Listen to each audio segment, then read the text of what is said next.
It's true. Yes, I have been ill, very ill.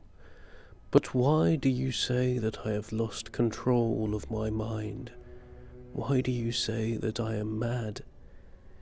Can you not see that I have full control of my mind? Is it not clear that I am not mad?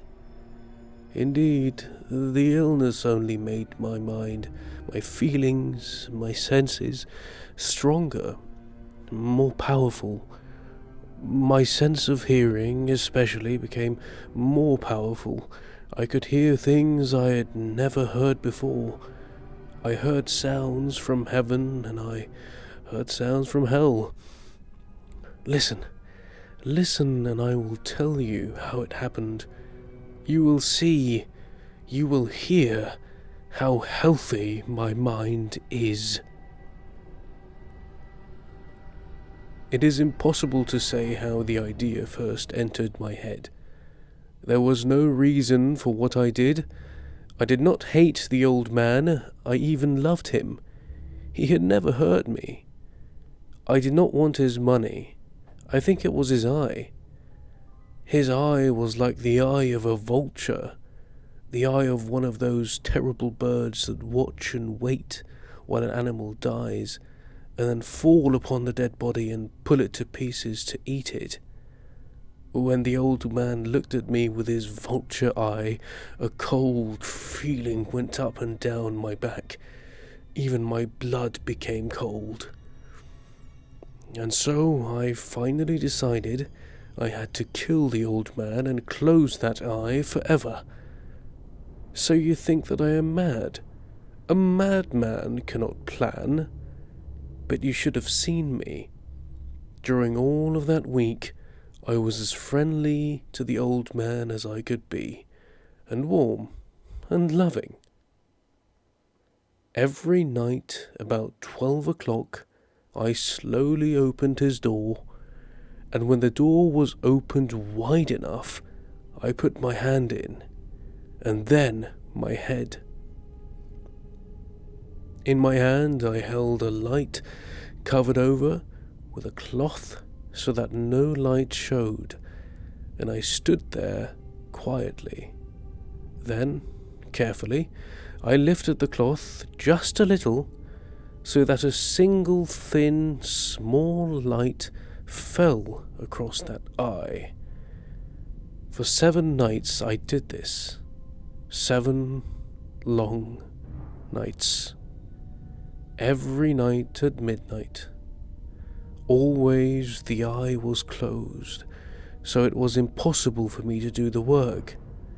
For it was not the old man I felt I had to kill, it was his eye, his evil eye.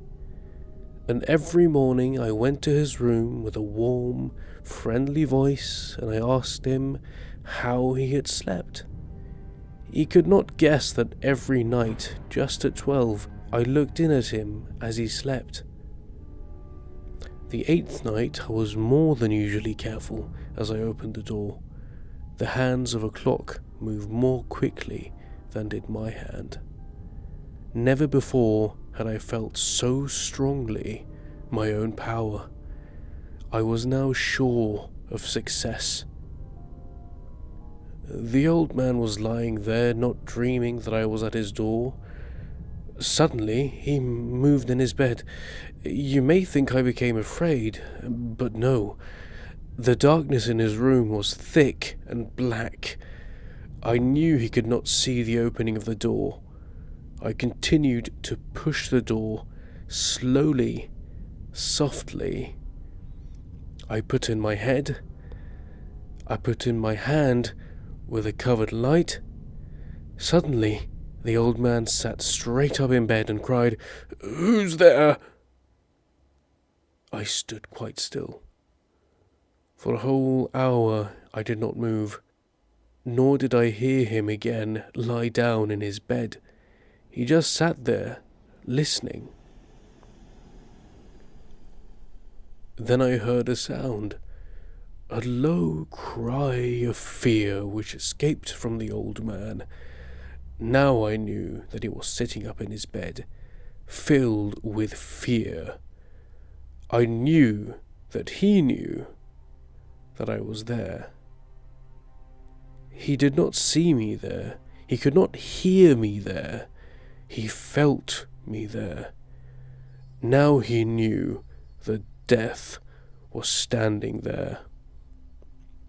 Slowly, little by little, I lifted the cloth until a small, small light escaped from under it to fall upon that vulture eye. It was open, wide, wide open, and my anger increased as it looked straight at me. I could not see the old man's face, only that eye, that hard blue eye, and the blood in my body became like ice. Have I not told you that my hearing had become unusually strong? Now I could hear a quick, low, soft sound, like the sound of a clock heard through a wall. It was the beating of the old man's heart. I tried to stand quietly, but the sound grew louder. The old man's fear must have been great indeed, and as the sound grew louder, my anger became greater and more painful. But it was more than anger. In the quiet night, in the dark silence of the bedroom, my anger became fear, for the heart was beating so loudly that I was sure someone must hear. The time had come. I rushed into the room crying, "Die! Die!" The old man gave a loud cry of fear as I fell upon him and held the bedcovers tightly over his head. Still his heart was beating, but I smiled as I felt that success was near. For many minutes that heart continued to beat, but at last the beating stopped. The old man was dead. I took away the bedcovers and held my ear over his heart. There was no sound. Yes, he was dead, dead as a stone. His eye would trouble me no more. So I am mad, you say? You should have seen how careful I was to put the body when no one could find it.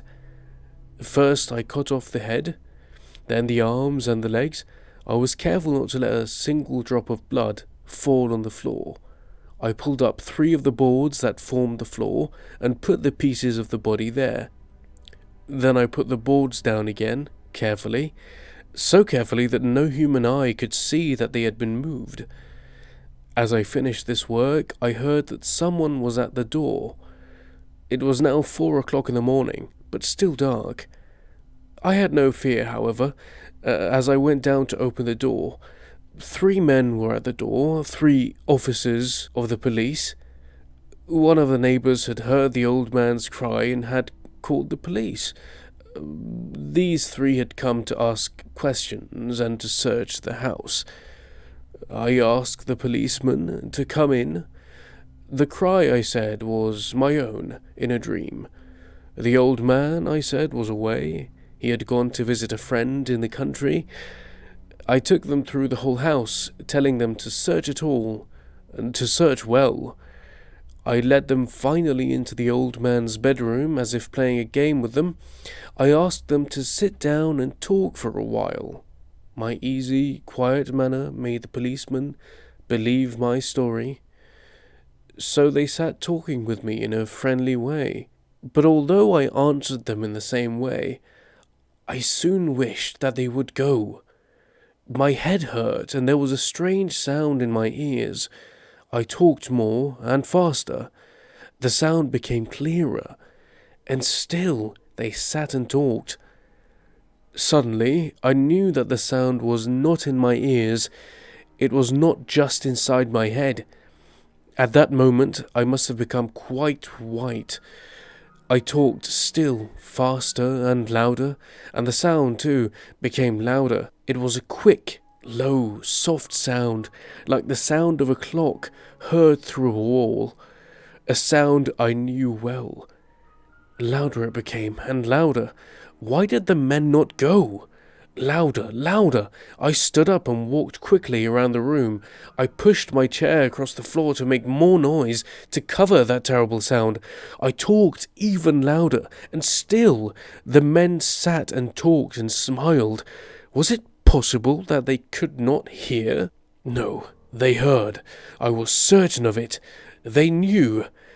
Now it was they who were playing a game with me. I was suffering more than I could bear from their smiles and from that sound. Louder, louder, louder! Suddenly, I could bear it no longer. I pointed at the boards and cried, "Yes! Yes, I killed him! Pull up the boards and you shall see! I killed him! But why does his heart not stop beating? Why does it not stop?"